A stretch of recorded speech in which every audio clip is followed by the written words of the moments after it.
Hello, everyone. Welcome to Monday Live with Alan and Greg at this special time for our guest, Cristina, all the way from Portugal. So, how's it going, everyone? Cristina? I'm quite all right. Okay. Yeah, that's good. Good, And good. Alan? I'm good. Great. Just kind of waking up from a nap, so I'm ultra fresh. What time is it there where you Oh, are? it's at the crack of 1 p.m. Okay. 1:30 p.m. Yeah. So, but I get up really early, or I stay up all night too. Okay. So I get a nap in here and there. Yeah, Alan up at 3 a.m. is no issue, huh? No, I get up about 2. I It's stay up it's, all night. it's 3 a.m. I'm almost waking up. Sometimes it happens. Hmm. Yeah, I used to be a real night owl. Uh, I'd sleep all day. But I get a I lot know. done. I think I'm the only person who likes to sleep through the night. Every time we do these shows, I'm always out. No, 10, I 30, don't. I 11. do I'm not. out, and I usually get up like between 6 and 7, but Yeah. that's not too Mhm. early. That's the same with me. So I sometimes I I wake split up that. at 5. Sometimes I wake up at 4. That's what I was saying.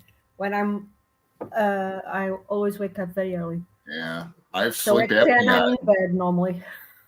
I can't stay asleep for more than like 2 hours at a stretch. But I did get a new mattress through Amazon, like an $80 mattress, really cheap. Comes Hmm. rolled up real tight, but it's 5. It's only 5 inches, but it's like memory foam, Hmm. and it's really good. I love it. Just That's what I have. We have the Nectar mattresses in all our beds. oh, I bet yours are much better than mine, but mine are only like 5 inches. Oh yeah, I flip on one. Yours No, are that really was a nice. different one. You slept in the basement. That Are that yours? was the old. That was the old. That was the mother-in-law's bed. Mhm. Oh, well, that was like a dream though. Yeah. Not a cloud. Okay. And sleep eludes me, like many things. Yeah. Okay. Um. So Christina, as usual, the show starts off with just people usually talking about what they've been reading Hmm. or have read, and it's up to you to talk about something. So, what I've Oh, been we reading. we don't really have commenters yet, so No, we don't. But you want to wait? You want to wait? yeah. You want Let's to wait just till we get some commenters before we because start talking about some books?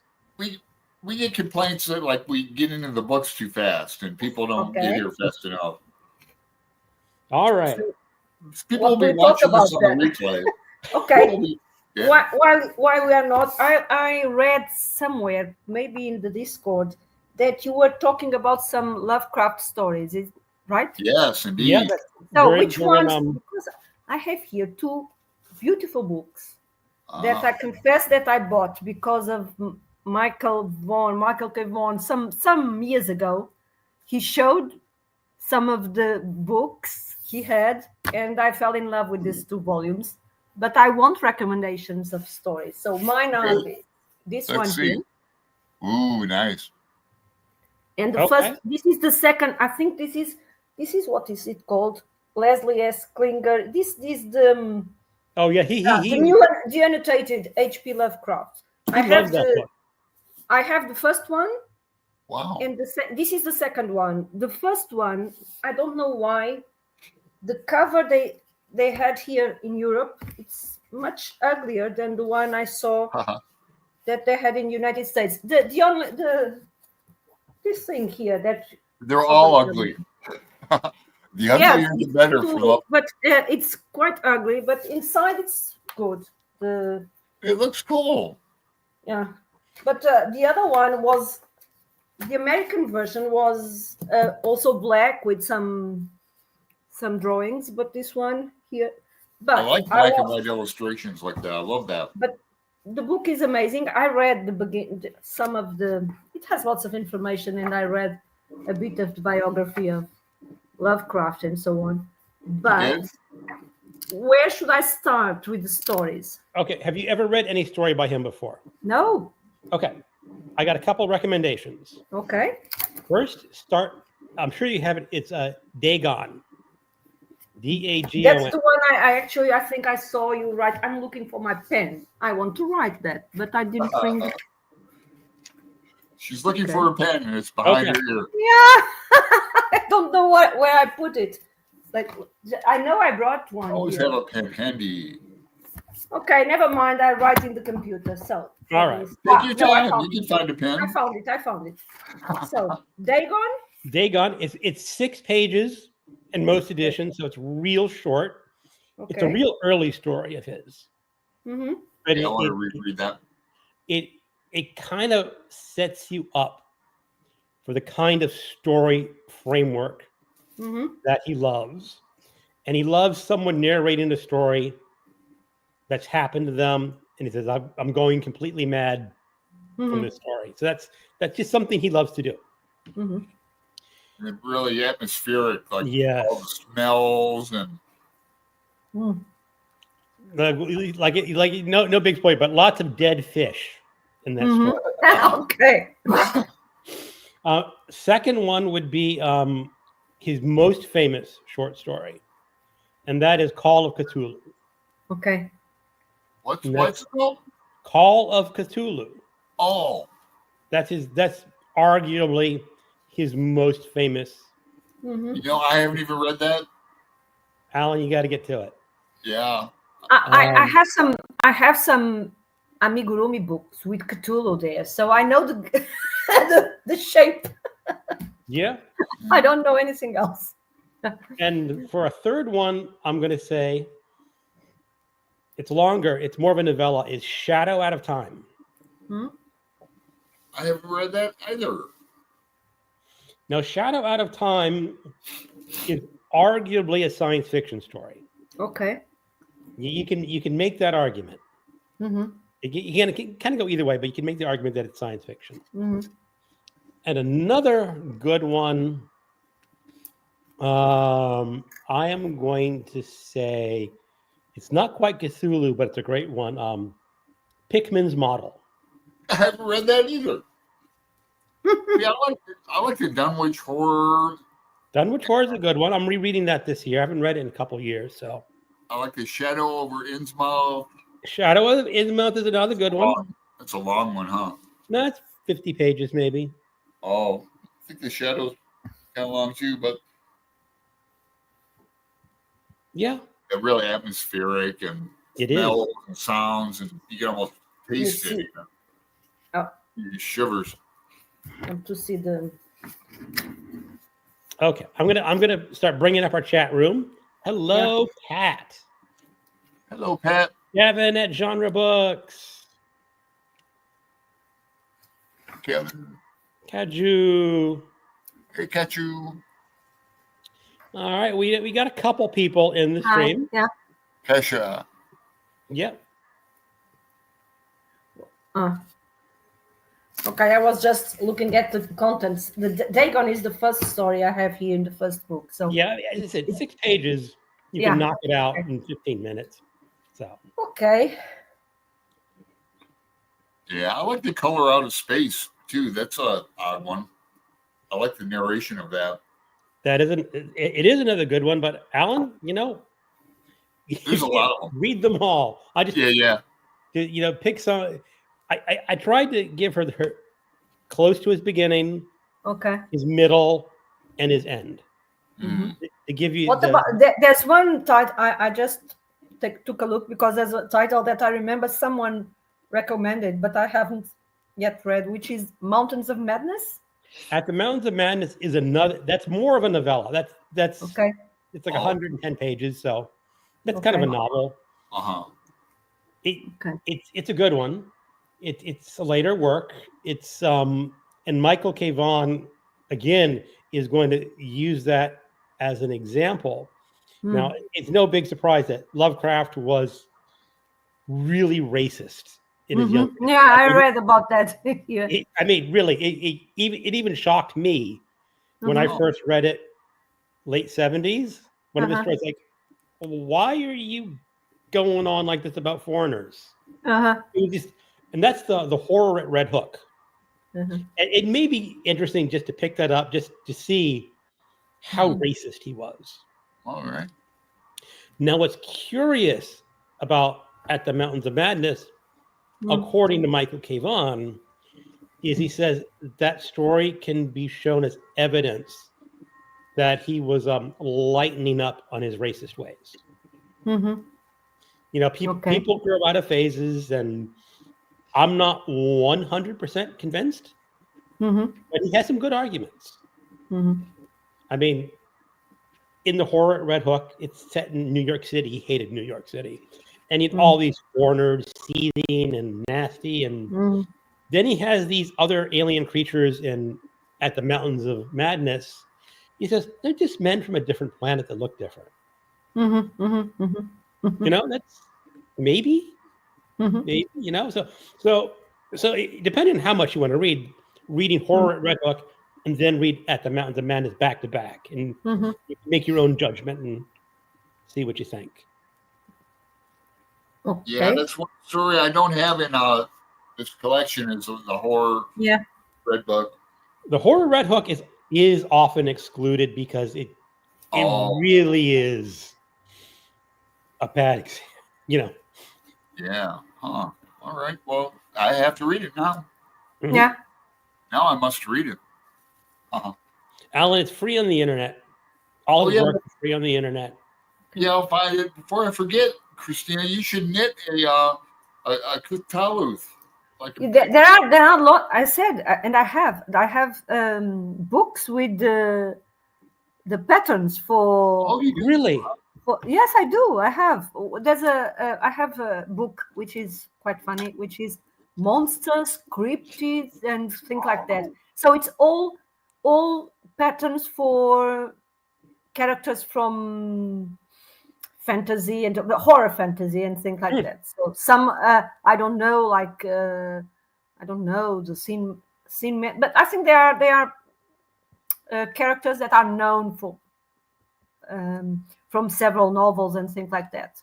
So you think you can do a kutaluth? Yes, but he's very tiny. Hold on for 1 second. There are many patterns. Greg will give you an example of one. Let me show you.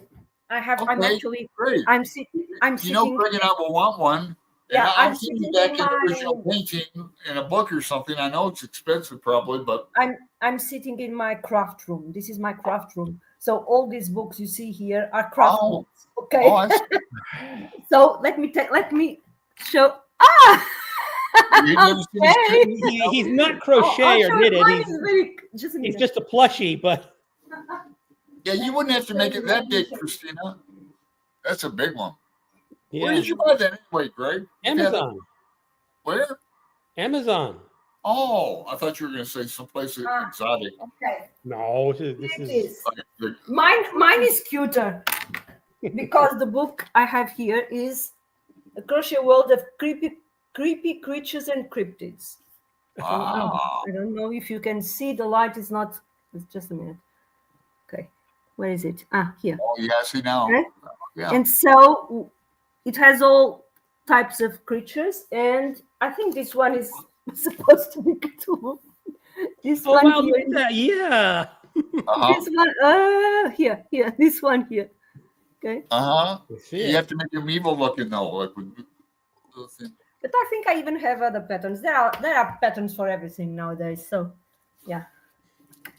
Wow. But I'm curious. I'm a little curious about this Lovecraft now. I don't know why.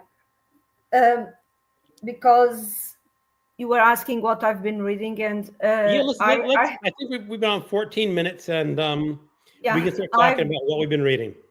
I went in October. It's my favorite event of all, which is Victober, and so I haven't stopped yet, and I tend not to stop. I think it's my whole year. I normally read classics, and so, but in this October I read, what did I read? Several that I didn't know. I read The Doctor's Wife by Mary Elizabeth Braddon, and she is an author that I just got to know because of Victober, because last year we also read something by her, Lady Audley's Secret, which is, so she's a less known Victorian author. Then I reread Wilkie Collins' The Woman in White. Oh, I love that book. I got to reread that one. Yeah, it was a reread for me too. It's one of those books that I read when I was very young, and you know that it stays in my mind. Yeah, the I didn't know the details, but it stayed in my mind always. What other book? Oh, I read Far from the Madding Crowd by Thomas Hardy, which I like Thomas Hardy a lot. And I reread Jude the Obscure this I October. haven't read it yet. I'm a little bit afraid because some people hate it. I had a friend of mine on here on YouTube that destroyed the book because she hated it so much. And why? But everyone says that it's very good. The other people, it's one of my all-time favorite novels. Okay. But the thing is, I like books that are grim, depressive, and fatalistic. Depressing at least. Okay. But I don't mind. I don't mind with Thomas Hardy, which is strange because sometimes I think that books can be too depressing, at least for me. But I like Thomas Hardy. I like his prose. I like to read. I like his characters. I don't know. Now, Jude the Obscure was Joyce's favorite Hardy novel. I say that. I always say that. Yeah. But, okay. Yeah. What else? I read some Sherlock Holmes, which I always read at this time of the year. I love Sherlock Holmes. You'll have to get on our. When is that? We're doing Sherlock Holmes in February. Are you? I always sign in because every year I read or listen to. This time I listened to one of the Victorian ones, which was the memoirs, because he then wrote others, which were. I have the Penguin books, the orange with all the Sherlock Holmes. I have. When I was a kid, I had in Portuguese the complete works, which actually the spines of the books made an image of. Oh, nice! Yeah. In London, it was beautiful, but it's not here now because. Well, yeah, you must come then. I'm a newbie. These guys turned me on to Sherlock Holmes, and Greg. In fact, today I ordered thrift books. I ordered that what is it? Something Heart by Simmons. The Fifth Heart. Yeah, Dan Simmons wrote a Holmes pastiche novel. Yeah, so I got that coming. I'll help read that too. I also love the audiobook, the latest one, which I had several. I don't know how, but if you look at my audio library, I have several versions of the complete works of Conan. No, not complete works of Conan Doyle. The complete Sherlock Holmes. But the most recent one I have is the one read by Stephen Fry, and it's I love the Stephen Fry narration. It's very good, and I even like his mini essays that he has at the beginning of each book. Between the beginning of each book, he just it's very good, and I love that version. Yeah. The one complaint I have about that version is, at least the one I got in the United States, does not have the last book of short stories. But I think you mentioned that last time I was here, because I then checked and mine has. So I think that might be a copyright thing. Copyright issue at the time is that the last one was still in copyright. And now I don't know. I should download my Holmes tapes. Maybe they've re-included it. Yeah. Because I think he recorded it. They just couldn't include it. Okay. Is that available on Audible? But that's strange because I'm thinking, and I have my Audible account is the American one. So why should I have and you don't? I'll go. You know something? I'm going to go double check. Okay. I know I bought mine a number of years ago. So usually what happens in cases like this is when I bought it, they released it. If they have a new edition, they take the old edition out of print. Okay. So when you buy it, you buy the new edition. But when I download my books, I still download the old version that I bought. Okay. That's probably how it's going to go. Okay. It might be worth it just for the last short story, last collection to rebuy it. I'm excited to read that Dan Simmons Prestige. Yeah. I like him. I love Sherlock Holmes. So, and speaking of Wilkie Collins, Dan Simmons is Drood. He's a character in that. Wilkie Collins with Wilkie Collins is a main character in that book. Yeah, it's a good book, Christina. It's a horror novel. It's horror. It's good. Yes, that Charles Dickens met up with something evil when he was writing his last novel. Okay. I also read the Little Dorrit, which is a mega volume by Charles Dickens. But I also 900 pages. Yeah, I don't even know. I don't remember. But I like Charles Dickens too. So those are my favorites. I even have that. Now show me the it's 912 with the end notes. Okay. 912 pages. Small print, very small print. I'll never read this. It's very long. It's very long. Free library box. I've been meaning to reread Great Expectations. Yeah. But I haven't. I have that too.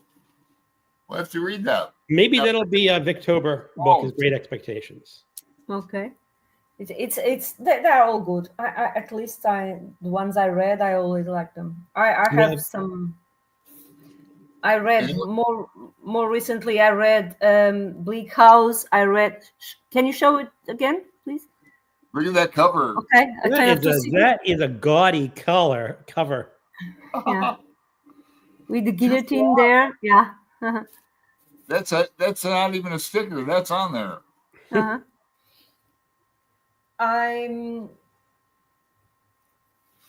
Our mutual friend is great. It's one of my favorites. Our mutual friend, Katie's. That's Katie's too, isn't it? Yeah. Our mutual friend. And Bleak House is also very good. I think they are all good. He has incredible characters, and I think that's why I like them. Have you read all of Dickens? No, I don't think I have, because I don't remember. I remember starting it, but I don't remember ever reading The Tale of Two Cities precisely. I have not read Tale of Two Cities either, and that's like his second most famous book, or one of his most famous. But I read David Copperfield. I remember, of course, when I was a kid, I remember reading Oliver Twist. I read the Great Expectations, of course, several times. And it's Great Expectations. I also, when I was very, very young, kind of 10 years old, perhaps, I watched a film that traumatized me because the Mrs. Eversham, the very old lady in a wedding dress, just traumatized me for life. And for years and years, I thought that, what was that story? Because I was very young when I saw it, and I couldn't remember, and now I know. No, when I start reading Dickens for real, I found her. Okay, but that's all what I've been reading in now, because I said that 2025 would be my French year, isn't it? I'm going to try to read several books in French. So I'm brushing up my French, listening or watching podcasts in French, which helps a lot, actually. Yeah, you're in the group, and then you're going to read Les Miserables. Les Misérables, Le Comte de Monte Cristo. That's how they say it. Oh yeah. I also want to read. I also want to read some poetry. I think there's a kind of an anthology, a Penguin book of French verse, but in French, which I think it's good. And I have started reading, but I have it in ebook, the French version, but because it's an old book, or texts. I'm reading them also in English because I had the English book and I'm enjoying it a lot, which is the I even brought it here to show you, the complete works of Montaigne, and I'm reading the essays, and they are great. I wasn't expecting them to be so fun, and also he talks about things that we now see people talking about them, and even those kind of self-help gurus and things like that talking about as if they were new ideas, and he already talked about it here. Like the fact that people should live in the present and not in the future or in the past and things like that. He talks about that. He talks about that here. Works, I think. And he's funny. He's very funny too. So I'm loving it. Great. I'm reading one essay per day. Okay. Yeah, I have his complete works. Okay. I should put it on the list someday after I'm done with some of my other big books. Yeah. Because this is 1,200 pages, almost 1,300 pages. Yeah. This one. Well, so this one is 336 pages. This one here. This is an Everyman's Library. Yeah. And it's great. He's so funny that I wasn't expecting that. Okay. But he is funny too. The comments and it's very interesting. And the problem is that he talks about lots of things, and I tend to pause and look, who are these guys he's talking about, and so on. So it's a kind of I don't know. In French, we get lost in with the references, which I like. Don't mind. Right. Yeah. Well, Finally. Okay, let's catch up on some comments. Oh, you got one more show? Oh, you're going to join us. Excellent. I was going to ask. Finally.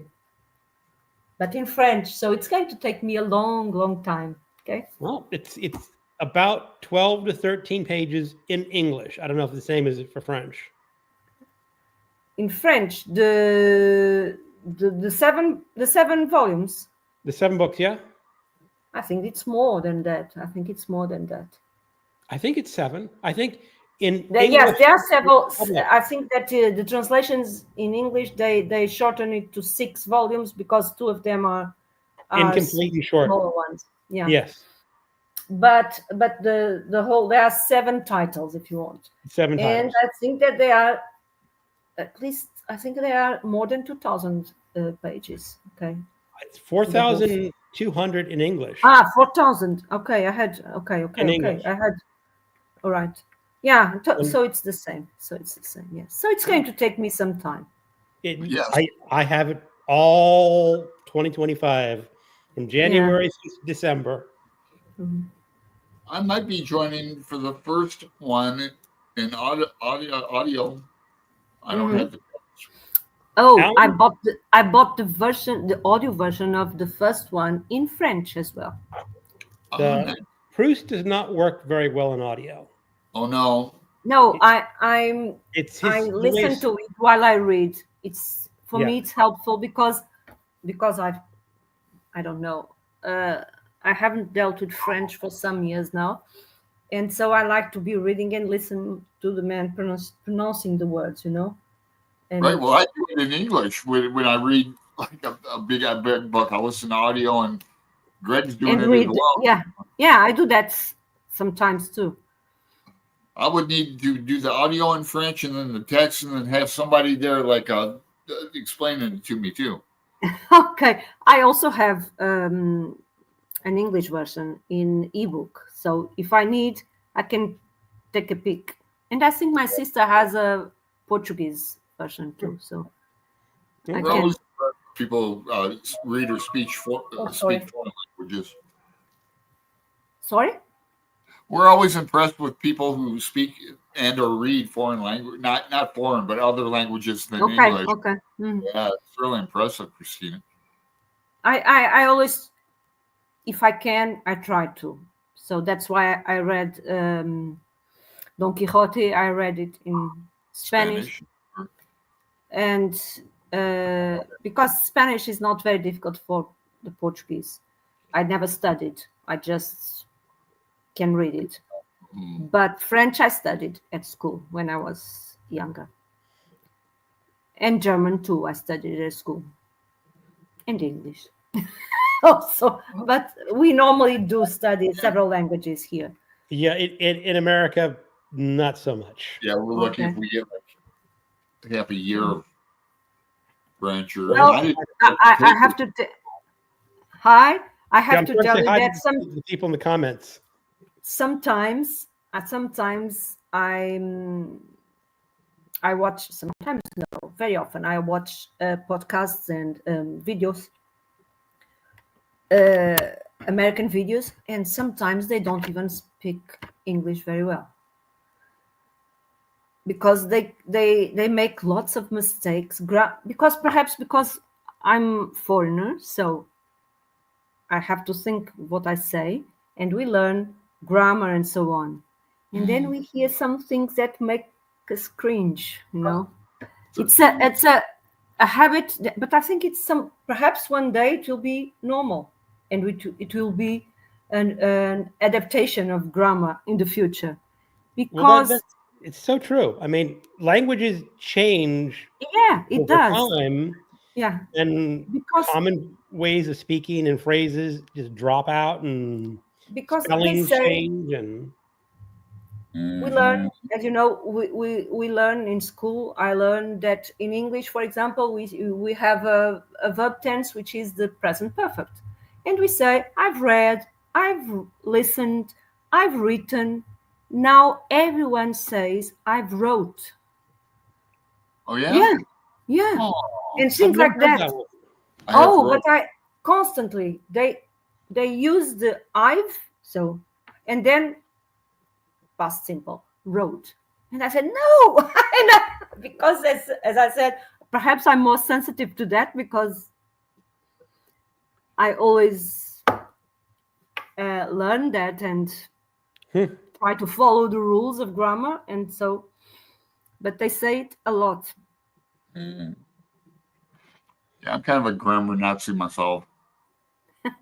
Someone is commenting on the plushie. My plushie. I'm a little behind on comments, so let's just catch up a little bit. Okay. Libro, the film Jude, starring Kate Winslet and Chris Eccleston, is excellent. If you read Hardy, his endings aren't like Jane Austen. That's I'm true. not expecting that. Yes. Okay. I've never read anything by Dickens. I've read around. Hey, MJ. Hello, MJ. Yeah, we're early because Christina's in Portugal and got to make it. It's past 10 here already. But you don't have to get up tomorrow, Cristina. Yeah. Libro says, I'm more comfortable with the French writers. Okay. They are great in dealing with motive, invent, the duplicity, and the games people play with each other. I've been reading Montaigne every morning along with Plutarch's Lives. Funny that I also bought Plutarch's Lives recently and intend to start it. That was a coincidence. Indeed. I haven't started yet, but I have I bought the first volume. Christina's right. It's good to read them, especially after our election. Okay. Yep. Montaigne understands human nature. A lot of authors don't understand human nature. But he's also very funny, and he talks about him. He makes his comments and then talks about himself and how he feels in those situations. I'm really ignorant about him. I mean, I don't even know what year he lived. What years did he live in? It's the 1500s, I think. 1500s. Yeah. It's the 1500s. Now, is his French modern French, Christine? Sorry? Is his French modern French, or is it sort of like an archaic French? I can read it, so I guess it's not modern. At least the version I have, because I have a version from one of those ebooks in Delphi ebooks. Okay.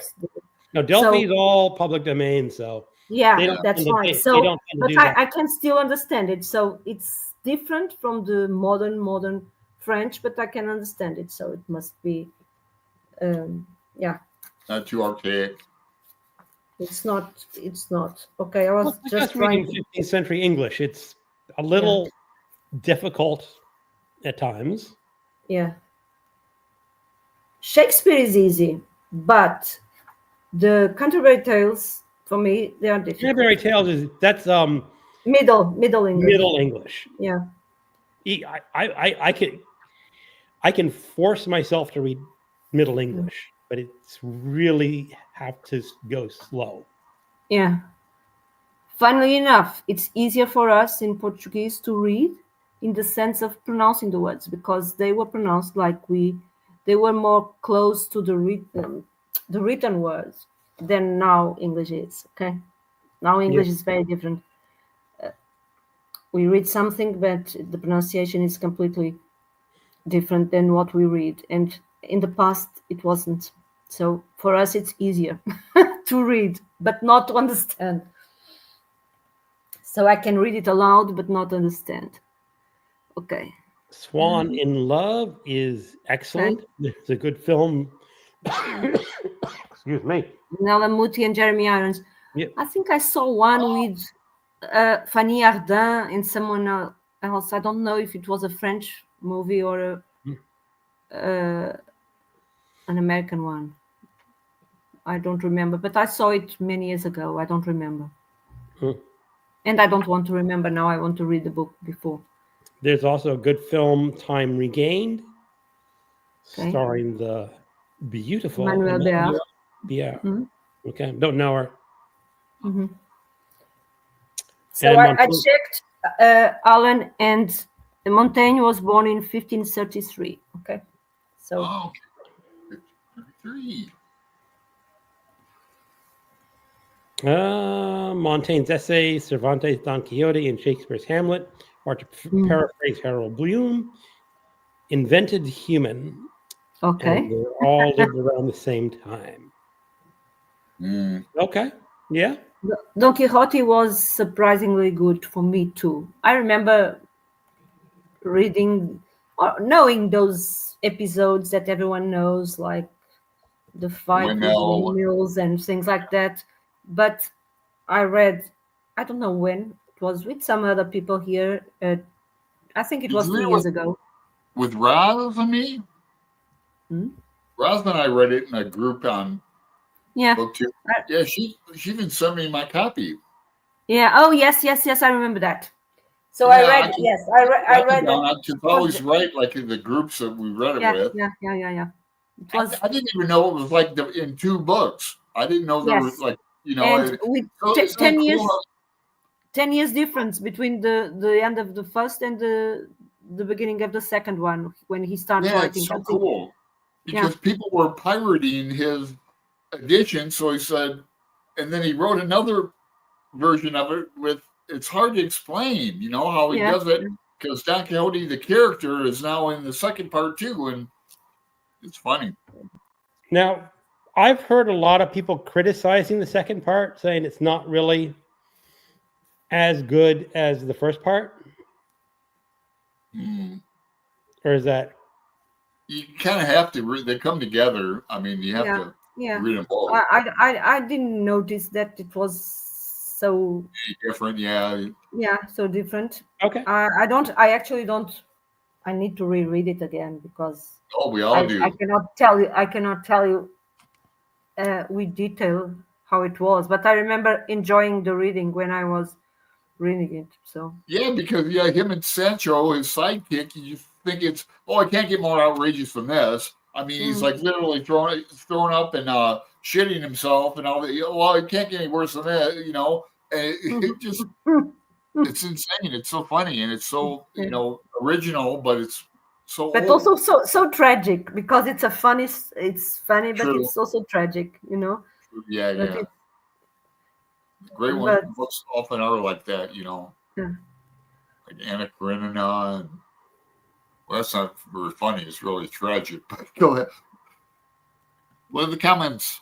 Yeah, Libro says I don't have any issues with the second part. Okay. Yeah. I have not read Don Quixote, so I'm just listening to what other people have said, and a lot of people. But here you guys saying it's still good. So yeah. So, Alan, I think after we do Brothers K this year. When are you going to do it? We're doing the I read it already, but I read it twice, but I wouldn't mind reading it again. Yeah, I read it once with Constant Garnett translation, so we're reading like Michael Katz. Oh, I have the Pavir and well, the group is not fixed. The group is read it in the language in translation you're most comfortable with. So you can read it in Portuguese.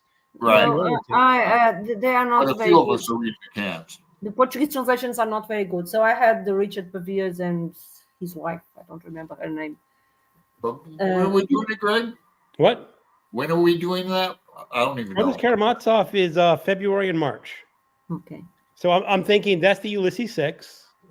I'm thinking maybe later in the year we should do if the Ulysses 6 is up for it, doing Don Quixote. Yeah. That's good. I wonder if I have that on Audible too. It is available on Audible. Oh, I have the Spanish version. Again, I read it and there's a good English translation. Edith Grossman, I think, is the best English translation, or so I've heard, is the best translation. My Audible. I remember in the group when we read it, they discussed and they talked about two translations. I didn't. I read it in Spanish, so I. What are we talking about? What book? Don Quixote. Okay, cool. I'm seeing if I have it. Damn, I got Vineland on here, and I don't even have the text for it. I haven't read it yet. Let's see. Do I have it? Okay. Well, let's Libras, it's sad, funny, pathetic, like Cristina said, tragic story. Hey, Gareth, yeah, we're early. Hey, but, when we have Europeans over who aren't named Gareth, we usually have an early show. Yeah, I got a question. Early. Go ahead. I was going to do a dumb joke. Go ahead. And Libros read the Putnam translation. That I think is one of the early translations, or is that like the 50s translation? You will have to fill us in. Okay, Alan. It's about time that you and I talk about the books we've been reading. Okay, well, and I think we can do in tandem because we're going to be holding up some of the same books. Well, I don't have the books. I'm trying to think what I read last week. I can't even remember. Oh yeah, I read this one you haven't read. I read Geezer Butler's Into the Void. Geezer Butler was bass player for Black Sabbath. That was a great memoir. I listened to it. But well, yeah, okay. As far as that goes, we're both in the group for to get Slaughterhouse 5. Oh, I have the Slaughterhouse 5. Reread for me. Yeah, and so it goes. Yeah. Then we're doing Against the Day, Pynchon. I haven't read any Pynchon yet. No. Yeah, you'd like him because you like to dive in and dig around, and you'd like him a lot. Here's something that Greg is not reading because I'm buddy reading it with. I had it pulled up here, and now it's froze. But have you heard of the novel Leonard and Hungry Paul? Relatively new. Came out last year. There's Leonard and Hungry Paul. I've never even heard of that book before. Oh, you haven't? It came out in 2023, and It's takes place in Dublin. It's an Irish novel. It's kind of a feel-good novel. It's not. It's not hard to read or anything. I'm buddy reading it with Book Chat with Pat. Before I forget, we ought the three of us read Tale of Two Cities, because it says it's in a reign of terror, even true love can be sentenced to death. I'm intrigued. Oh, that is just really bad copy. I know, man. I love this cover, though. It looks like a romance with that. That's what I was thinking. One of those cheesy romance with the spoiler. I picked this up at Walmart. You can't go wrong at Walmart. Are you sure it's the original Dickens and not some Dickens with 2 Ks or something? No, it says Charles Dickens right there. Charles Dickens. Okay. But the print is pretty small, but it's not a very long book. No. I'd probably get another version or a better edition, but that I could read. Northwoods I read in large print. I'm so myopic anymore, I think that's about all I'm reading. I'm reading Glasgow's Gothic Tales. Reading that for like the Debs and other people are doing like ghost stories for Christmas. So I've had Gothic Tales on Kindle for like 2-3 Victobers. It's just a cover, But so look forward to that. What else are you reading, Greg? Well, as you said, I'm also reading Slaughterhouse-Five and Against the Day.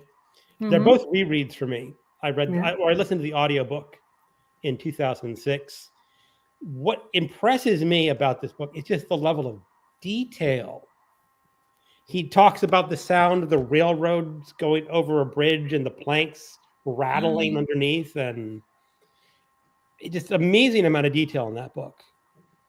Now the characters, he's got a lot of characters, so I know I'm going to lose my place with the characters sooner or later. I'm going to get them.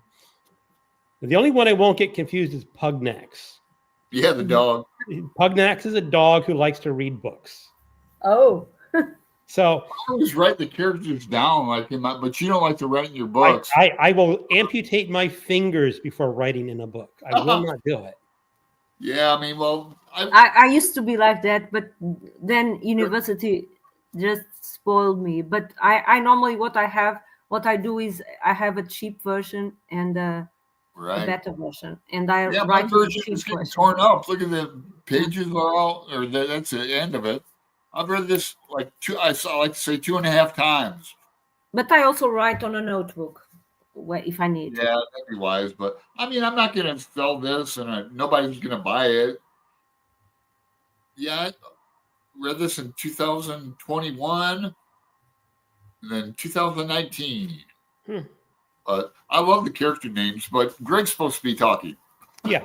So I'm also listening to an audiobook for the I'm with the Band book club, and that is we're reading the Sarah J. Maas romantasy books. Now I'm going to throw out a little bit of information, a little bit out of context, and let's see if anyone can come up with something that reminds you of. There is, in this fantasy book, there are basically humans and elves. They call the elves Fae, F-E-Y. Yeah. It's an old timer for fairies. Yeah. Okay, you got that part. And there is a character name. I'm going to spell it out first. Morrian. The narrator pronounces it Morgan. Now, Morgan is a Fae. So I'm saying it's Morgan the Fae. Sounds familiar. Now, Cristina, is that sending up alarm bells to you? It is me. Damn, what is that? It's like Rapunzel, or what the hell is it? King Arthur's tale. Think King Arthur. Oh. She was the main villainess. Yes. Okay. So I'm sitting here. I think she was actually his sister. I think it was his sister. Yeah, I think she was. And in this book, the character is a cousin to another character. So, and now that you reminded me that there's going to be some sort of question of who gets the rulership of the Fae. So, you know, I think it's just like very heavy-handed foreshadowing because, you know, but maybe not. Maybe if you were a young girl who's 19, maybe 24. I read those books at the beginning. I think I read 4 or 5 of the Akotar series. Right. But then I stopped. Although they tell me that the newest one it's the best. Someone told me, the daughter of a friend of mine. And it's the best. You should read it, and maybe I read it. But the other ones were okay. Read it in one day, and okay. The problem with it is that I'm a 60-year-old man. Yeah. And these really the intended audience are girls. Yes. To say between around 15 and 25. 50, yeah, that's right. That's the intent. So obviously it's not. And they are very, very predictable. You know that I remember reading it and I said, "Oh, I know how it's going to work." And all my predictions were right. You know, all my predictions were right. I bet even Roy Reads Anything wouldn't read that, Greg. Well, the idea is that we're reading it because this is a banned book in the United States. Utah. It is. Utah outlawed all of her books from the school public libraries. Oh, I didn't know that. Now, you can still go to Amazon and buy it in Utah, but if you go to your school library, they won't carry it. Okay. Isn't that crazy? It is. I mean, it's just little decent stories and. The land of the free, isn't it? The land of the free. I don't understand that. I'm sorry. The former land of the free. Land of the Puritans. The ex-land of the free. Okay. Going back to the Pilgrims and the Puritans. Mm-hmm. You got in the whips. You got to choose your side. Of course. The wigs and the whips, and it's gonna be fun next year. I'm not counting on the fun too much. Well, it's already fun. It's nominations, but let's not go there.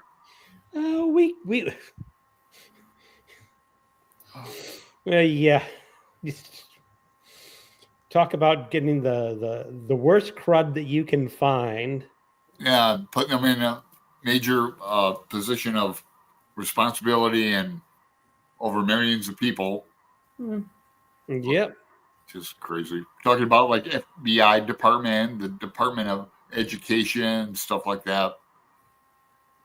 He's trying to provoke us, see what we'll do, and everyone's just sitting around with popcorn going, okay, you wanted this. Let's go. Let's roll the dice. Why not? Oh, Putnam's 1949. Gareth, I know one story I know about Sabbath. They had a keyboard player on one tour, and he had to play live from the dressing room because they thought it wasn't cool to have keys. That's a cool story. Geezer didn't mention that one, but he told a lot of stories about Ozzy. And he was an early vegetarian too, but I'll probably review that tonight or tomorrow. Libro, I like the Fraser version of Tale of Two Cities as seen in Cheers. I don't remember that. Neither do I vaguely recall that. It was a special episode where they all dressed up in that, I think. I remember correctly. Okay. Genre says that looks like a first Walmart edition. Yes. Boy, I should make a video on this cover. Try to find all my cheesy covers that I have. a few of them. Libro says, people I know who read romantasy tell me they like it because no matter the conflict or the drama, it will have a happy ending. Well, that's a lot of reason people like the romance genre. Because you always know it's going to end on that up note.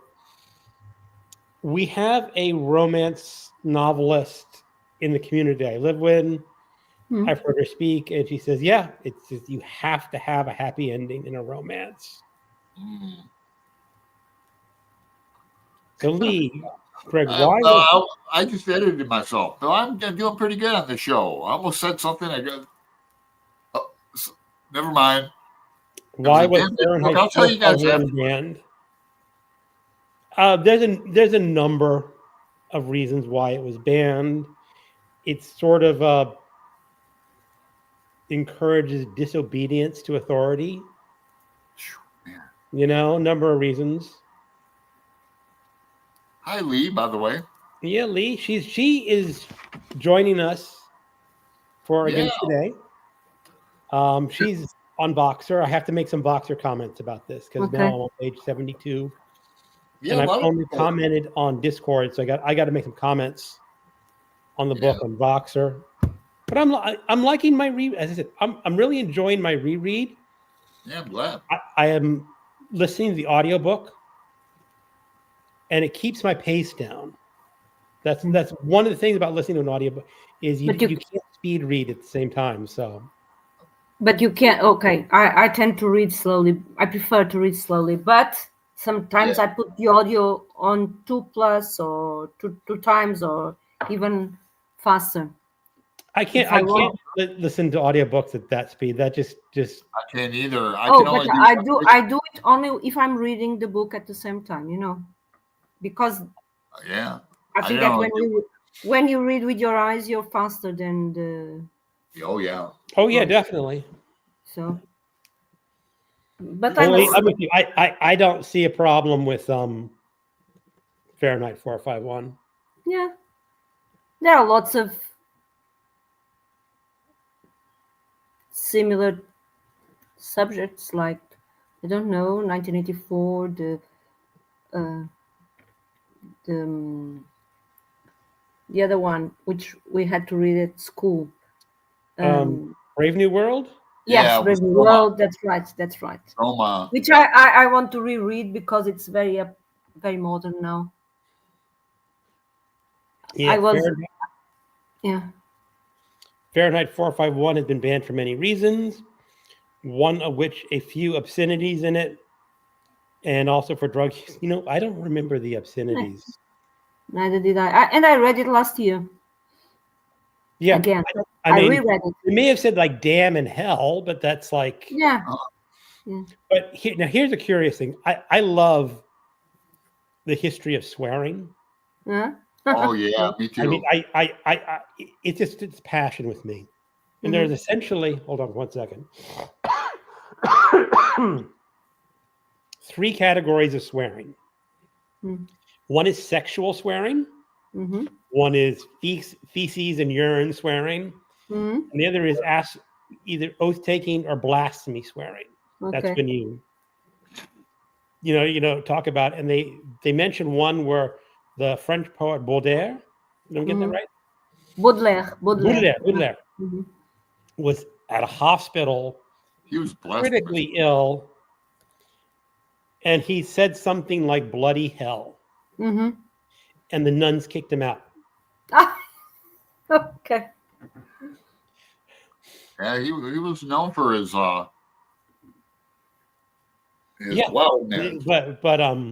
drinker too. And they also mentioned, like, when you talk about the movie Gone with the Wind, when there's "frankly, my dear, I don't give a damn," that was like dropping the F-bomb in a grade school. It was just truly shocking. A bombastic end, then. It just made people like jaw. I mean, it's like, and nowadays it's nothing. Yeah. It's not even a swear word anymore. And then one of my favorite was there was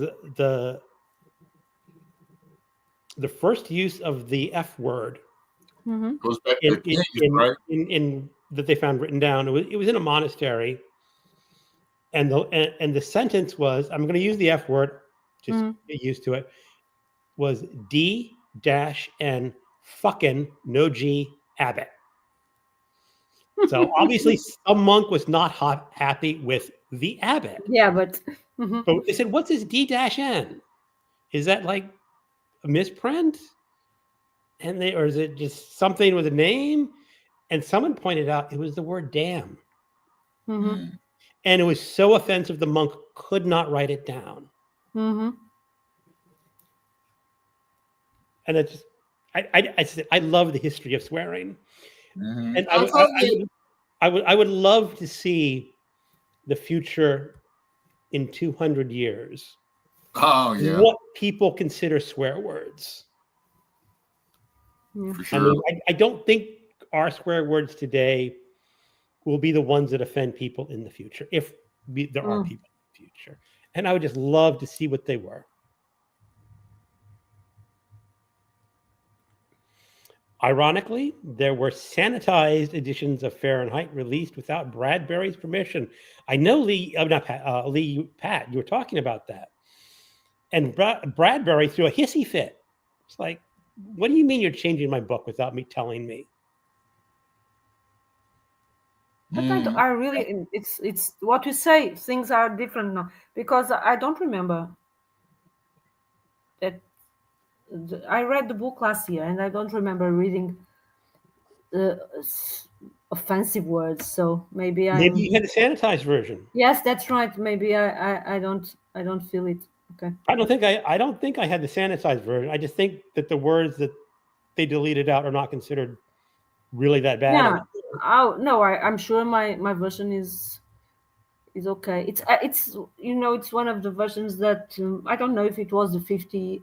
Oh no, I'm confusing my editions. I'm confusing the Fahrenheit 451 with the other book you mentioned before. I read it last year. I think it's the whole complete book, but it doesn't shock me. But maybe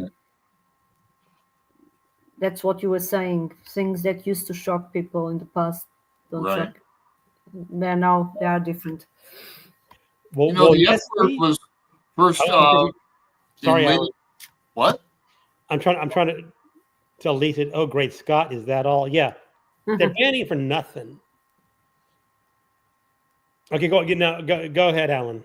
Well, I just looked at because I thought I remembered that like the F word came from Kings in England and that, but it's from Germany.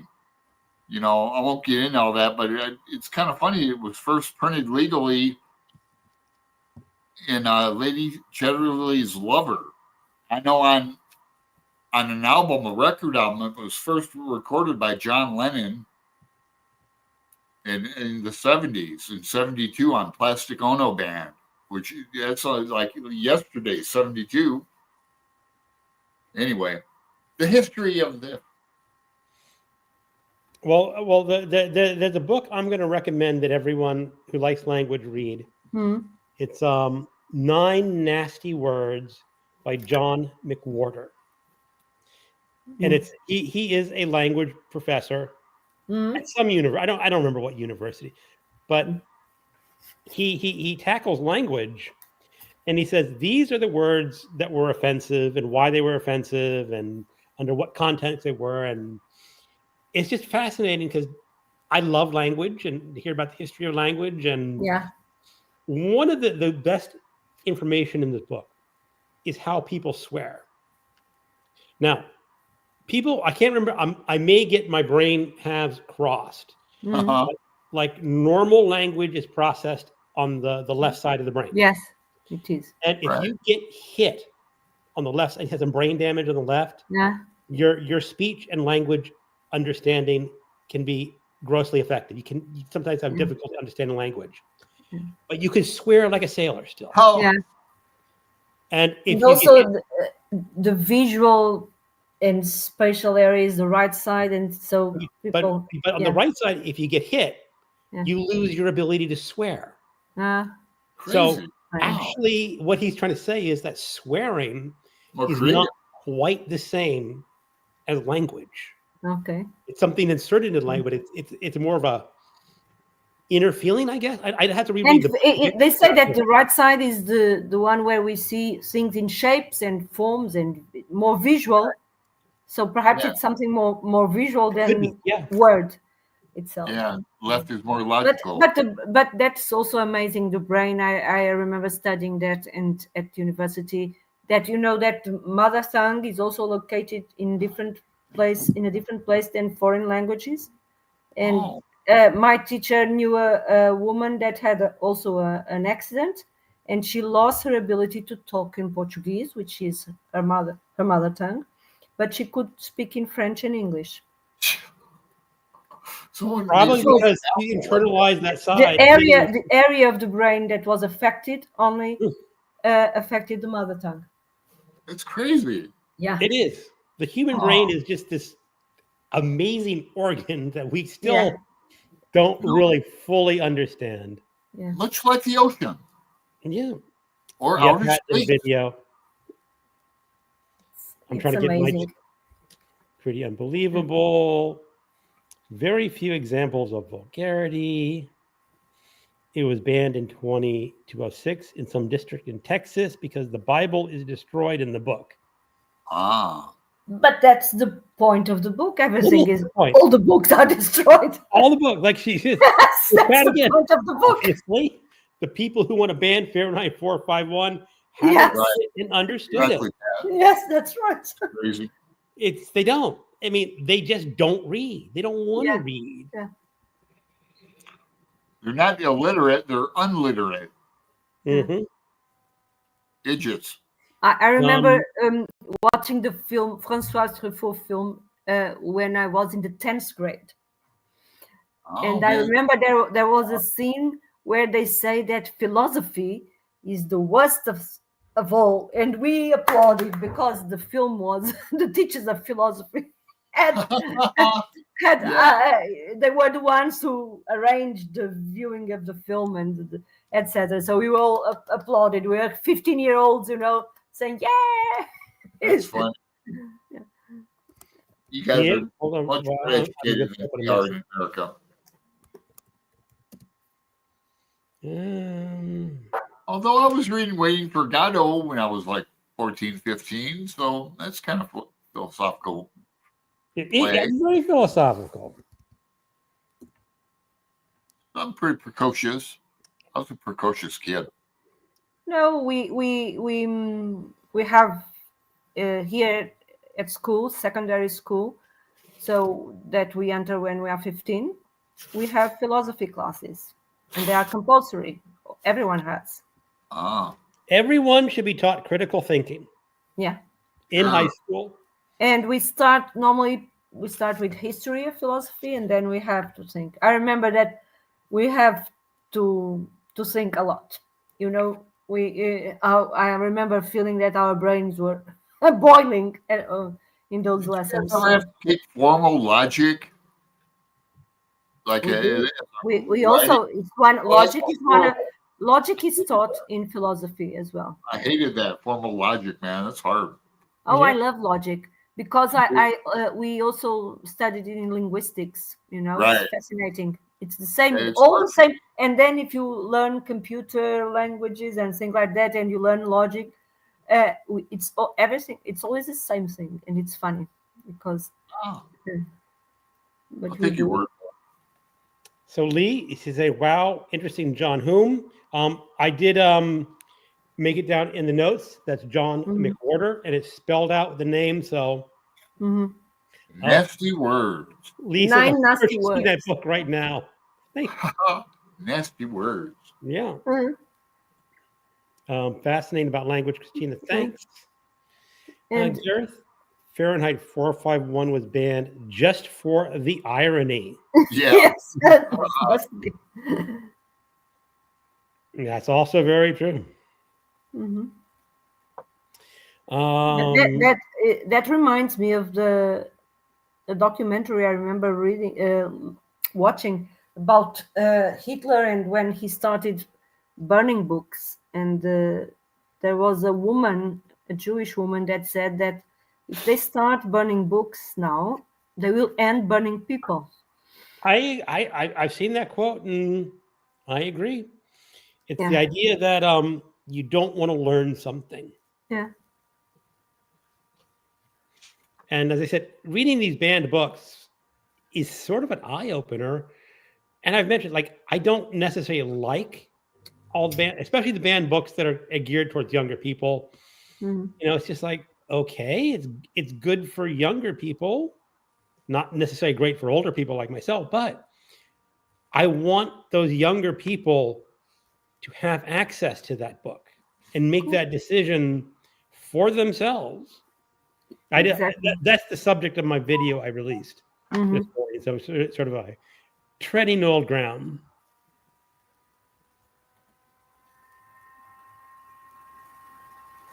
Yep, I've seen that meme. Very scary. Okay, we are at the end of our comments. Yay! Mm-hmm. Now people can make more comments so I can get behind again.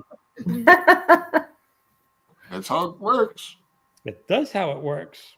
No, how it works. Yes.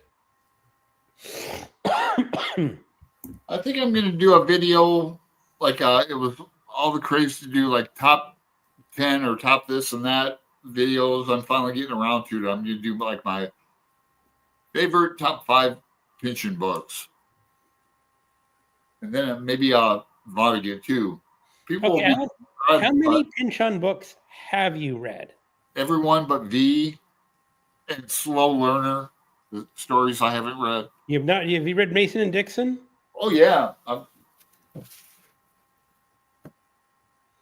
like it so much. I've got not one but 2 copies of Mason and Dixon. Too.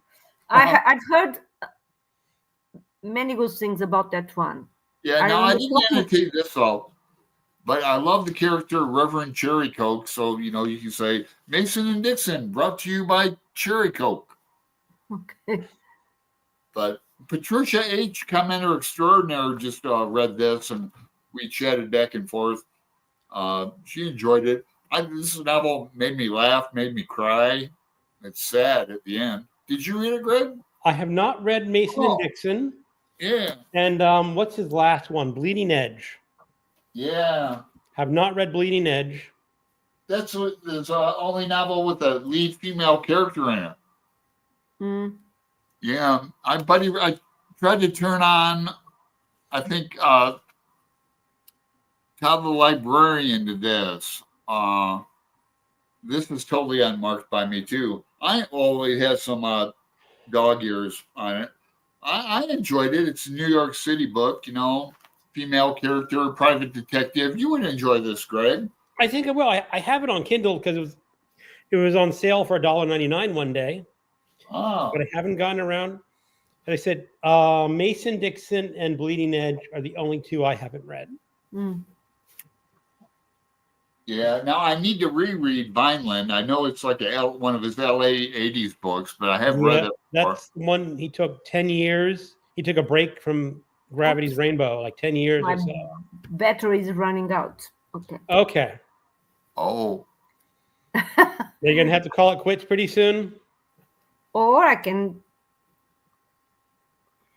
I don't know where my charger is. That's why. Well, we've been here for 1 hour and 13 minutes, so yeah, it's pretty late here for me because I'm I mean, we got some people in the chat room, but we'll go for a couple more minutes if you can survive, and then we'll call it a night. So the Crying of Lot 49 was a little hard for me. I need to reread that too. That's short. That's 200 pages. Yeah, it is short. I had to read that in college, in university, and I don't remember anything about it. I must confess. But I had to read it. It's the holy symbol. I must have it somewhere, actually. So Gary is saying, Al, have you ever done a top 10 books of all time? No. Do it.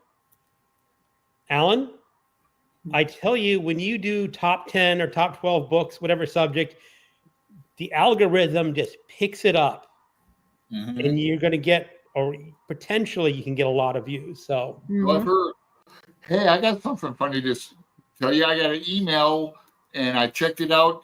You guys are ahead of me for that Turbo YouTube thing. It's a Google app, but you have to pay, and you can get like 1,000 views or 100 new subscribers. Like I've never heard of this. I checked it out, but I'm not going to do it. MJ did like a video about something like it, or I'll have to email her, or I have to text her later tonight. But Alan, really, there's a lot of scams out there. This is a Google app. There's this one guy who comments. He says, "I really like your contents, but you are not SEO. I get those all the time too. I get those and just delete them. But I mean, basically, what he's going to be trying to do is they're going to offer to sell you subscribers. Yeah. Like he has a number of bots, like 100 bots or 500 bots. I'm not sure the exact details, but like if you pay me a couple $100, 500 subscribers will join. The bot will watch the video for 3 minutes. You'll get credit. Yeah. The thing is, do that. If YouTube catches you doing that, that's crazy. They don't will. do it. No, man, I always delete it. But this was like an actual app. I thought it was like YouTube Studio. But then they're charging you like 99 cents for 100 views and like all Alan, no, don't. Do not buy views. Do not buy views. I deleted it. I'm just saying, it's out there. It is out there. I could be a BookTube superstar. You get your channel off. Then all my dreams would come true. Yeah. Boy, if I do that, you know what I'd be doing next? I'd be using those chat bots. They have chat bots that look like foxy young women you can talk to. Betty, I'm bored. What should I do today? God, they shoot me now. I was talking. It was as bad as Rad on Voxer was mentioning that someone has a chat bot as her boyfriend, and she married it. The what? And I'm going like, I sampled Chat GPT, but not like that. It's just MJ was talking about it. She's got one that calls her babe and stuff. But you can put in like what words you can call me and what words you can't. Yeah. No, I need a robotic dog before I do that. And I'm tempted to do that. No, Alan, you got to get your life. You got to get your life in a position where you can actually care for a real dog. I know. I'm so tempted to do it because people have dogs in the building. Well, Alan, it's a life commitment. I know. I've had that dog. You're committed. I've had dog before for 17 years. I had Angus. I think we lost Cristina. Here, she'll come back in. You just gotta jiggle you gotta jiggle. No, I think her battery died. Oh well. Oh well. We were ready to go anyway. We were about ready to call it quits. So I'm gonna give her 2 minutes to come back if she can. If she can't, I'm gonna call it a night. So if you're in the chat room, any last parting? Yeah, I want to say again, I want to reiterate, I'm not talking about the emails we all get about these this is a app that's through Google. It's called like Turbo. I deleted it now, but check it out. I mean, if you don't believe me. But anyway, I am almost positive it's a scam of some sort. It's not. It's through the effing Play Store, man. I'm telling you guys. There are plenty of scams in the Play Store. Anything to... There is? But I saw it on Facebook. Alan, lots of ways to part a fool and his money. Don't be a fool. Keep your own money. Hey. My computer died on me. Okay, so well, I just came here to say I don't know. I'm glad we get a chance to say goodbye. Yeah. Thank you so much for being a guest. You know, it's always fun to talk. We always wind up talking about language. Yeah. When you're on this show. I love that. Because we like it, don't we? I love language, and I love you mentioned the history of these nasty words, the swear words, but I like the history of language. I'm always fascinated how expressions appear and so on. Even the other day, I was talking with another YouTuber, and he told me how, for example, the word post-haste appeared. We were talking about the post, actually, and then he told us the story of post-haste, for example, and I loved it. I love to learn those things.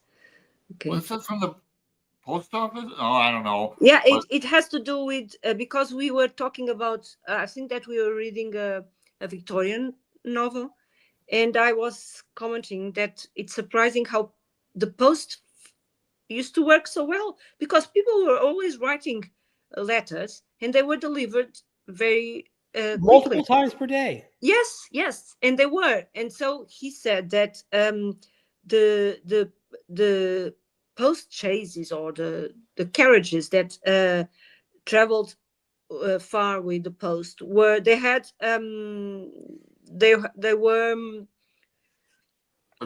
priority. They had priority over everything, and they were very fast for the time. And he even told us that people with money would pay to have a seat on those wagons or carriages or whatever they had, and because they were very fast. And that's where the word post haste comes from, because they were faster than anything else at the time. Epistemology. Yeah. The origin of expressions is fascinating, and the language and things. Yeah. Okay. All right. So I'm saying bye, Constance. Constance came in. Sorry. Yeah. Hi, Constance. Hi, Constance. Bye, Constance. Diane. Hi, Diane. Bye, Diane. Sorry. You know, sometimes our shows are early to accommodate our guests. I usually try to put on special time.